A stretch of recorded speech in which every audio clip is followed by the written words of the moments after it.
Hello, I hope you guys have gotten off to a great start for the year. Do you miss me already? I miss you.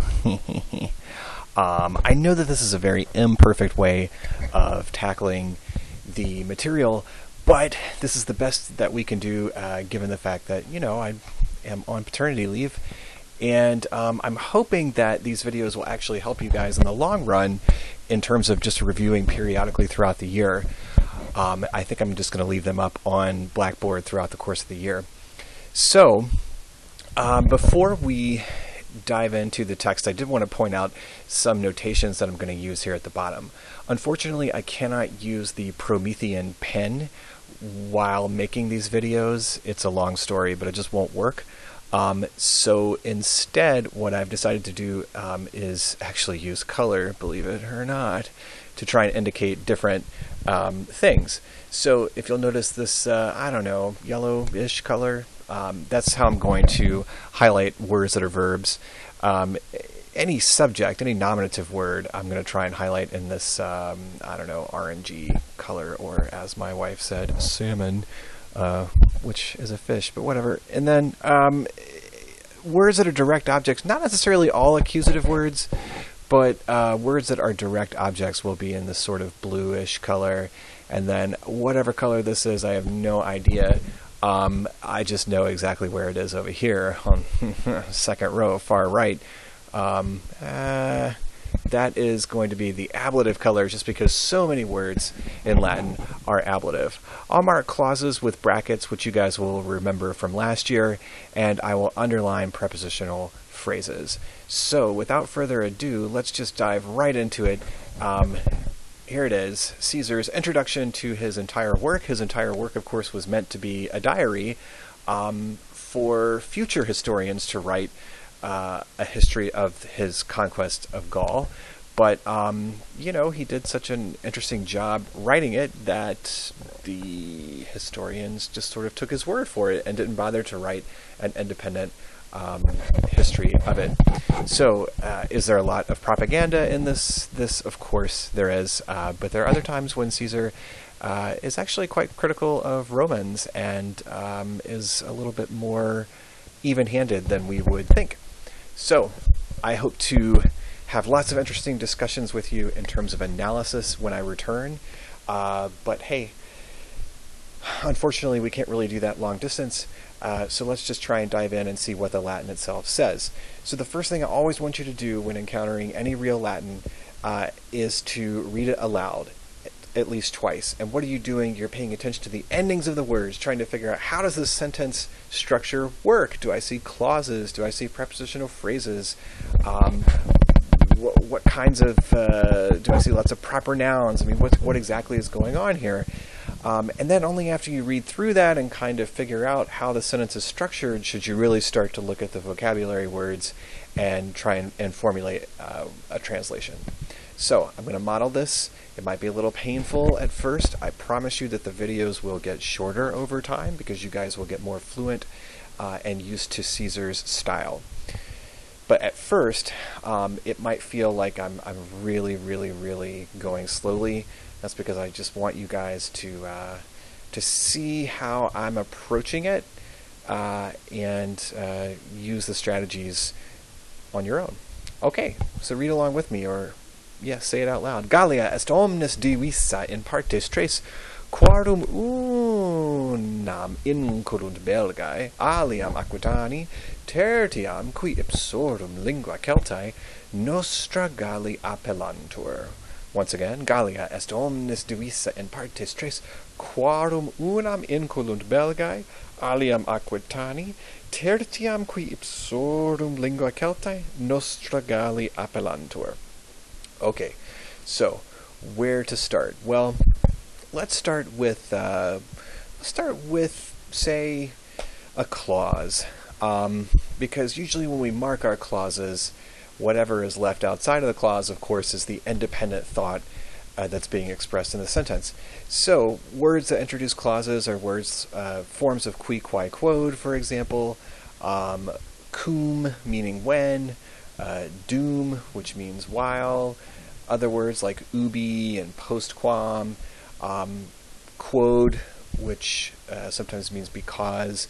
So words that you've seen quite a bit over the last 3 years. Those are the words you all know that start clauses, and we see one right here starting at quorum. It is a form of qui, quae, quod. Now I'm starting that clause there, and where does it end? Well, that's an issue. We're not really sure yet. We're not going to mark where it ends. Would it probably end here at Belgae? Maybe. We all know that clauses do need a verb, and there is a verb right there in incolunt. But it's complicated by the fact that we do see a clause later on here. See it right here after the word tertiam. You see qui, and that is going to end here at appellantur. But if we ended at Belgae, there are some words here, aliam, aquitani, and tertium, that we haven't quite maybe accounted for. Let's just figure out a little bit later where this clause ends. How about prepositional phrases in this entire sentence, including the clauses? Do we see any? And you probably see one right here in partes tres. I'm trying to draw straight lines. It's kind of hard without the pen. Now, let's talk about verbs. So, verbs are yellowish in color. And looking at just the independent thought, what's the main verb of the entire sentence? Well, it's right here, est. Okay. Inside of this clause, we don't know exactly where it ends yet. We do have this one verb, incolunt. Now, inside this clause, starting at qui and ending at appellantur, do you see the verb? All right. It's appellantur. There it is. Okay. Now what I want to do is I want to mark my nominative subjects. So looking in this first little bit, you probably figured out right off the bat that the word Gallia is a subject. Now, there are two adjectives that are describing it. Do we see those? One of them you probably see very clearly using the old looky-likey rule, divisa. And then the other is omnis. So all of those words, omnis and divisa, I shouldn't say all, I should say both of those words, are ultimately describing Gallia. Now, inside of this clause, do we see a subject for the verb incolunt? Notice how it ends in an nt. So therefore, the subject of incolunt, whoever it is going to have to be plural. And do we see Belgae? This group of people right here. They are nominative plural. Now, moving on, do we see any other nominatives? Well, we have aquitani, also nominative plural. And are there any other words which look nominative plural? Well, you might have noticed in this clause here, going along with Belgae and aquitani, we have Celtae and also Galli. Okay, we've pretty much accounted for all of the words up to trace. And then, moving on, let's take a look at, do we see any words that could be accusative direct objects? So, in this first clause, I see the word unam. It ends with an am. And of course, the accusative case goes am. Same with aliam and tertiam. Are there any accusative words from qui to appellantur of the words that are left, ipsorum, lingua, and nostra? None of those look accusative. And then, last thing we want to take a look at are ablative words. Caesar uses a ton of ablative words, ablative phrases. Latin just does in general, and you guys are going to see this with Virgil as well. So I think it's always important to note the ablative words. Of course, when ablative words are in a prepositional phrase, it's really easy to spot because of the preposition. But more often than not, our ablative words, pretty much this entire year, more often than not, they will not be in a prepositional phrase. So we've accounted for almost all the words. Do we see any ablative words? In other words, the last case is the ablative aoesisibus. You probably see the long mark over the a in lingua. You figured out that that's ablative, as is the word nostra, also has that long mark. Quorum and qui, both of course come from qui quae quod. And ipsorum, notice the O-R-U-M, and actually notice the A-R-U-M in quorum. Aurum, aurum, is plural, it's possessive. So these two words, quorum and ipsorum, are genitive plural. I tend not to mark genitive nouns and dative nouns so much, just because of all the noun cases that are in Latin, genitive and dative are used less often, certainly, than ablative, accusative, and nominative. Okay, so at this point, and only at this point, where I have basically figured out the sentence structure, I know where my independent thought is, I know where one clause begins, not 100% sure where it ends, and I know where this other clause begins and ends. Only at this point can I really start to take a look at the words that I may not know and try and piece together the meaning of it. Now the independent thought, I think you guys probably know just without even having to look at any of the words in Hans Friedrich Müller's text. By the way, that's how I will say his name from here on out, Hans Friedrich Müller. Although I don't think he's from Minnesota or someplace like that. Please use the book. The book is very helpful, especially with vocabulary. So just taking a look at this, Gaul, all of Gaul, right? Omnis Gallia, all of Gaul is divided into 3 parts. Okay, pretty straightforward. We know that this is quorum is genitive plural coming from qui quae quod, meaning who or which. And why is it feminine? Because it's referring to partes, which is feminine. So the antecedent of, I'm just going to draw a little arrow here, the antecedent of quorum is partes. And as you can probably figure out, he is going to describe a little bit about the 3 parts of Gaul. So all of Gaul is divided into 3 parts, of which, and now we know that our subject, because we've already marked it, would be Belgae, of which the Belgae inhabit 1, meaning 1 part. So all of Gaul is divided into 3 parts, of which the Belgae inhabit 1. And then we have aliam Aquitani. Notice how there's no verb. What do you think you have to do if you figured out that you have to kind of like insert a hidden verb right here? You are correct. And what verb is it? It's incolunt again. So of which the Belgae inhabit 1, the Aquitani inhabit another, and you see tertiam, but there's no verb. I think we have to supply incolunt yet again, and so somebody else is going to inhabit the third. Because of this parallel structure, right, unam, aliam, tertiam, and because we have to supply this verb incolunt more than once, I feel like that we can mark the end of this quorum clause really at the end of the entire sentence. So it's sort of like one huge clause, which means, of course, that there is a smaller clause contained within the bigger clause here at the end, clauseception. Okay, and this smaller clause is a little bit tricky.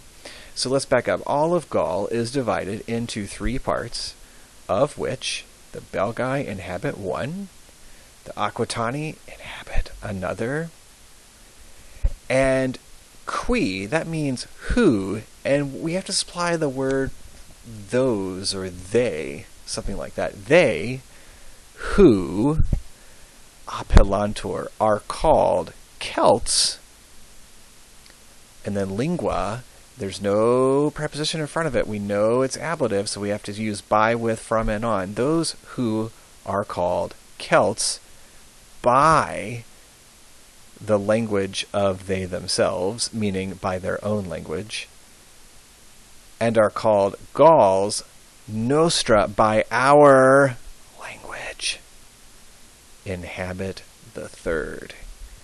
Whoa, that was a lot of compression there. So of which the Belgae inhabit 1, the Aquitani inhabit another, and those who are called Celts by their own language and Gauls by our language inhabit the third. Okay, so there you got it. The Belgae, the Aquitani, and the Galli. That's how Caesar's going to refer to these three groups of people, or these three, basically they inhabit these three parts of Gaul. Were there three parts of Gaul? The answer is no. I mean, Caesar just kind of, in some ways, I guess, arbitrarily decided that there were three areas of Gaul. I think if you probably went back in time and asked the Belgae about that, they might have a different interpretation of how Gaul is laid out. But at least for our purposes, it's going to be into three parts: the Belgae, the Aquitani, and the Galli, sometimes called the Celts. So, moving on, look at this. Next sentence is really short. Hi omnes lingua institutis legibus inter se differunt. Hi omnes lingua institutis legibus inter se differunt. First of all, any clauses do we see here? The answer is no. Any prepositional phrases? Looks like we have one, inter se. Do I see a verb anywhere? Of course I do, right here at the end, differunt. And how about a subject? What's the subject of differunt? And you probably figured out that it is he omnes. Now that leaves three words unaccounted for: lingua, institutis, legibus. The key that I think gives it away is the long mark over the A. The last case is the ablative A-O-E-S-S-E-bus. So all three of these words are ablative. Once again, notice there's no preposition in front of them, so we're going to have to add in by, with, from, in, or on for the sentence to make sense. This one I think is pretty straightforward. All of these peoples, meaning like the Belgae, the Aquitani, the Galli, all of these differ among themselves in language, in customs, in laws. Okay, pretty straightforward. And now we're going to get a tiny little bit of a geography lesson. Not much of one. A larger geography lesson will come later. And then at the end of this sentence, it'll be the end of the first video, and then click on part 2 to get the next little bit. So, Gallos ab Aquitanis garumna flumen, ab Belgis matrona et sequana dividit. Gallos ab Aquitanis garumna flumen, ab Belgis matrona et sequana dividit. First of all, any clauses? I don't see any. What about prepositional phrases? Now there I see a couple. Ab Aquitanis and a Belgis. Okay. What about verbs? Looks like we have one verb, and it is at the end of the sentence. Dividit. Okay. Now, how about what's my subject? Now, if you're going to rush and say that it's Gallos, I would beg you to look at the letters OS and think about what case that is. Let's think about it. Os. Where do we see os? Oh yeah, the accusative plural goes as, os, es. And here, Caesar's going to mix it up a little bit and start the sentence with the direct object, Gallos. So, what words look nominative? What is the subject of dividit? Dividit. And the answer would be, well, the garumna flumen. Flumen means river. And also matrona et sequana. Those are all names of rivers. So, using what we have mapped out here, let's start with our subject. The Garumna River, and let's go to our verb, divides or separates the Gauls from the Aquitani, or the Galli from the Aquitani. And the Matrona and Sequana rivers divide or separate the Gauls from the Belgae.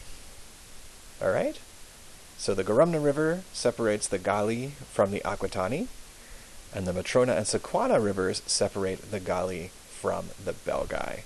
Now Caesar's going to tell us in a little bit, the Galli, or Celti, whatever you want to call them, they are essentially the folks that inhabit the central area of Gaul. The Belgai are in the north, and the Aquitani are in the southwestern corner. Okay, so there it is, just the first few sentences. Go ahead and click on part 2 whenever you're ready.